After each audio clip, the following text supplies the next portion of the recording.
Welcome sa last part ng ating set 3 for our review. We are now doing number 31. A and B are reciprocals. So again, pag sinabing reciprocal, when they multiply together, the product is 1. If A is less than negative 1, then B must be which of the following? So let's try to draw our number line. Ito yung 0, ito yung negative 1. So yung A daw natin is nandito, less than negative 1. Ito yung ating A. Alright? The only possible way para yung product nila is ng B is positive, dapat yung B natin will also be negative.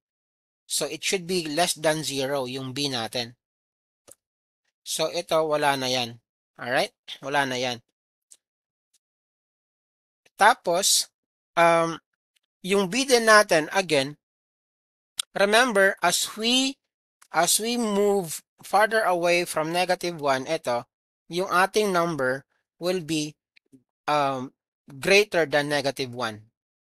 So, asan yan dito? That's letter B. Okay? So, ang ating B, nandito lang siya, mapofall. Greater than negative 1, but of course, less than 0. Para maging positive yung ating sagot. So, 31 is B. Number 32, at what point on the Cartesian plane do the following two lines intersect? So, this equations is already expressed in terms of x. Yan, x. So, what we can do, equate na lang natin. So, we got y over 3 minus 7 over 3. This is equal to y over 3 plus 4 over 3. Now, if we're going to look at this one, ito are equal, right? Yan. Pero ito doesn't make sense. Negative 7 over 3 is not equal to 4/3. So, hindi siya nagme-make sense. Pag ganyan yung ating situation, etong dalawang lines, they are not intersecting. So, pag hindi sila intersecting lines, walang solution dyan. Do we have that? Letter C. Alright?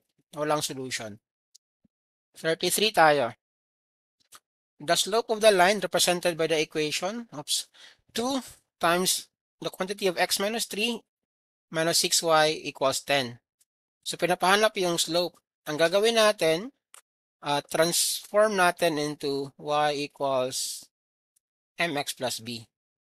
Alright, so distribute natin to. Distribute yan. Meron kang 2x minus 6 minus 6y equals 10. Lipat ko yung 6y sa kabila and then yung 10 dito. So I will get 2x minus 6 minus 10 equals 6y. And then combine like terms, I will get 2x minus 16 equals 6y. Divide everything by 6. Anong mangyayari? 6 and then 6. I will get 2. That's 2 over 6x. And then I got 16 over 6. And then I will get y. Alright? So ano yung slope ko dito? Yung slope is yung katabi ng x lang. 2 over 6 or 1/3. That's letter B. 34. Jenny's house is 2 kilometers from her school. One day when going to school, Jenny runs for 20 minutes and arrives 5 minutes late. How many minutes earlier would Jenny be if she would use her bicycle at a rate of 1/3 kilometer per hour?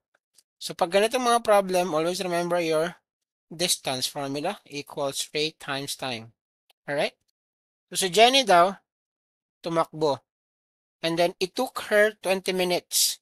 Yung 20 minutes, 5 minutes late siya. So meaning to say, dapat 15 minutes lang yung time travel para hindi ka malate, no? On the clock ka. So ang gawin natin dito is we are going to solve yung time consumed if she is using her bicycle at a rate of 1/3 kilometer per hour. So yung distance is 2 equals, yung rate natin is 1/3 t. And then again, we solve for the time. Cross multiply, this is 6 equals t. So meaning to say, if Jenny is riding her bicycle at the rate of 1/3 kilometer per hour, she will arrive, or it will only take her 6 minutes para makarating ng school. Alright? So, ang question is, how many minutes earlier daw? So, 15 minus 6, that is 9. That's letter D. Number 35. Which coordinates satisfy the inequality? So, dito, what you can do is trial and error, no? You can simply plug in the values and see what works. Dito, what you can do again, yung 0, ilagay mo sa, this is your x and then y. Alright, you can plug in the values directly and see what will give you, or which coordinates will satisfy the inequality, or you can actually perform, no? Simplify the inequality. So what you can do, y and then greater than, this is distribute natin, distribute, that is negative 3x plus 6, and then ito minus 3.